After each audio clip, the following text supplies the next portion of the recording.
मारा के सवालों के बीच सोशल मीडिया पर एक पोस्ट वायरल हुई जिसमें लॉरेंस बिश्नोई गैंग ने हत्या की जिम्मेदारी ली। उसमें सलमान खान का भी जिक्र किया गया और दाऊद इब्राहिम का भी जिक्र।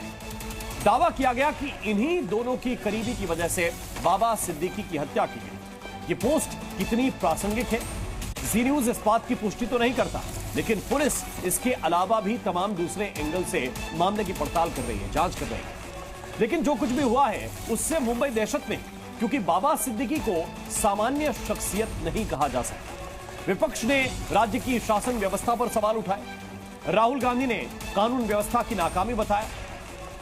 अब बात की आखिर आज की बहस हम क्यों कर रहे हैं, तो जरा समझिए।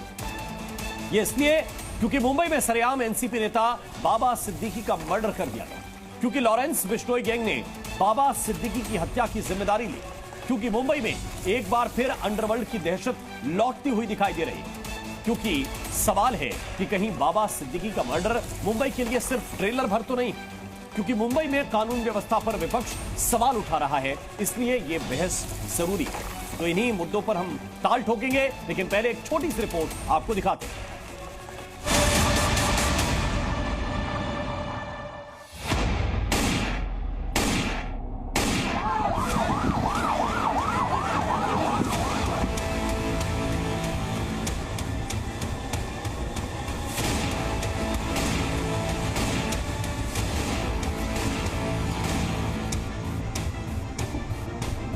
दो आरोपी अरेस्ट है, एक आरोपी फरार है।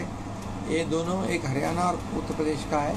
तीसरा आरोपी की जो फरार है उसको पकड़ने के लिए पूरी पुलिस की टीम क्राइम ब्रांच काम कर रही है। आश्चर्य करने वाली बात है, जो बॉम्बे इतना बड़ा शहर, खास तौर पे जो बांद्रा, अगर वहाँ ऐसी घटना हो जाती है तो आप समझ सकते हैं कि कोई भी सुरक्षित नहीं है। इससे एक बात मालूम होती है कि वहाँ की शिंदे और फडणवीस की सरकार के पास कोई पॉलिटिकल विल नहीं है।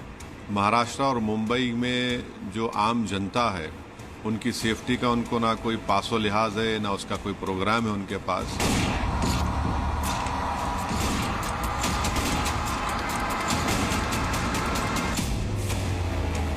पांच टीम पुलिस डिपार्टमेंट ने लगवाई है और अलग अलग स्टेट में उनको भेजा है। जल्द से जल्द पता चलेगा कि एग्जैक्ट ये सब करने का कारण क्या है।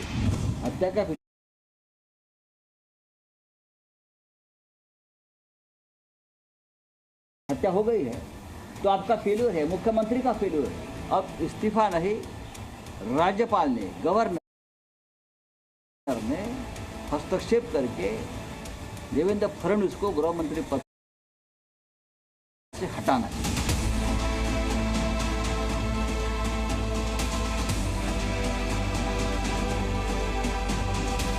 पुलिस के जो इन्वेस्टिगेशन में कुछ प्राथमिक तथ्य आए हैं, उस तथ्य के आधार पर एक बात साबित होती है कि एक बड़ी साजिश से उनकी हत्या की गई। इस हत्या के पहले कुछ चंद दिन उनको धमकियां दी गई थी।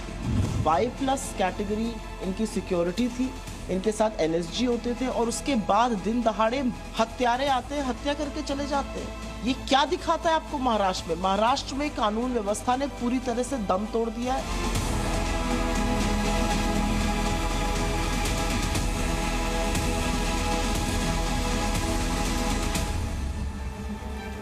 तो ताल ठोके में चर्चा की शुरुआत करेंगे। कई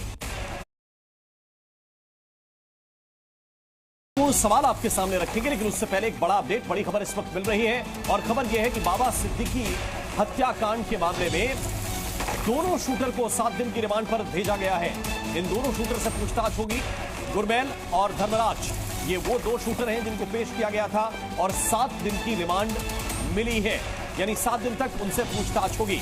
इस वक्त की बड़ी खबर आपको बता रहे हैं, गुरमेल और धर्मराज 7 दिन की रिमांड पर हैं। बाबा सिद्दीकी हत्याकांड में ये वो 2 शूटर हैं जिनकी गिरफ्तारी हुई है, और जानकारी यह भी मिल रही है कि चौथे फरार आरोपी की पहचान हो गई है। चौथा फरार आरोपी जीशान अख्तर बताया जा रहा है।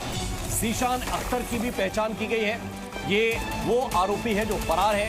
इस मामले में 4 शूटर्स की दरअसल पुलिस को तलाश थी, जिनमें से 2 गुरमेल और धर्मराज को गिरफ्तार किया गया। इसके अलावा एक और नाम शिवा का सामने आया और चौथा है ये जीशान अख्तर, जिसकी अब पहचान पुलिस ने कर ली है और जल्द ही उसकी भी गिरफ्तारी की जाएगी, ऐसा दावा पुलिस की तरफ से किया जा रहा है।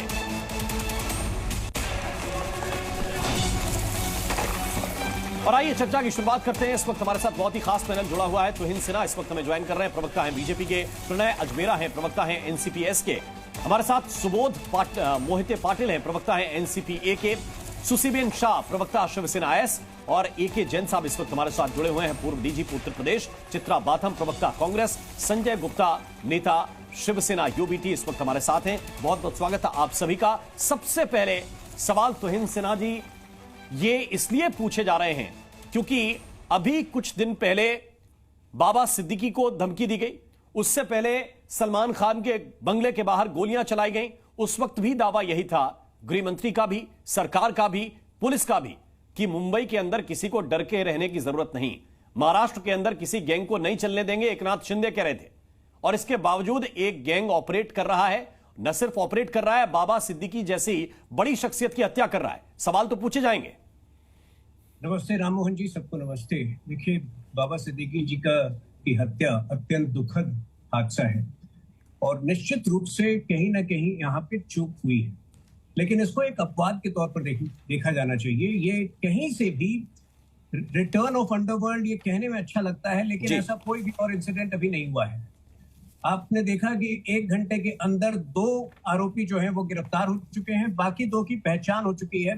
तो बहुत जल्द इस पूरे मामले का खुलासा हो जाएगा। इस वक्त 2 एंगल हैं, या तो वो लॉरेंस बिश्नोई के द्वारा किया गया है, गैंग के द्वारा, या फिर जो है ये आपसी दुश्मनी का कोई मामला हो सकता है। ये जब तक पूरी जांच कंप्लीट नहीं हो जाती, इस पर कुछ भी कहना उचित नहीं होगा और किसी को भी राजनीति करना उचित नहीं होगा। देखिए, जो लोग आज ये घिसी पिटी बातें कर रहे हैं रिटर्न ऑफ अंडरवर्ल्ड, इनको मैं याद दिला दूं कि जब आज से 3 साल पहले वाकई मुंबई में जो है स्थिति बहुत खराब थी, 2020-21 की बात कर रहा हूं, जब फिरौती सरकार हुआ करती थी, 100 करोड़ की जो है मासिक टारगेट्स दिए जाते थे। उस वक्त जो है, ठीक है, आपको पता होगा, मैं जस्ट 20 सेकंड में अपनी बात पूरी कर लूं, उस समय आपको पता होगा कि अंबानी जी के घर के बाहर एक जेलेटिन से भरा कार पाया गया था और जिस व्यक्ति के गैराज से वो कार आया था, उस व्यक्ति के 1 महीने के अंदर हत्या की गई थी। और उस हत्या में जब एनआईए ने मामला लिया तो कौन से 2 आरोपी का नाम आया था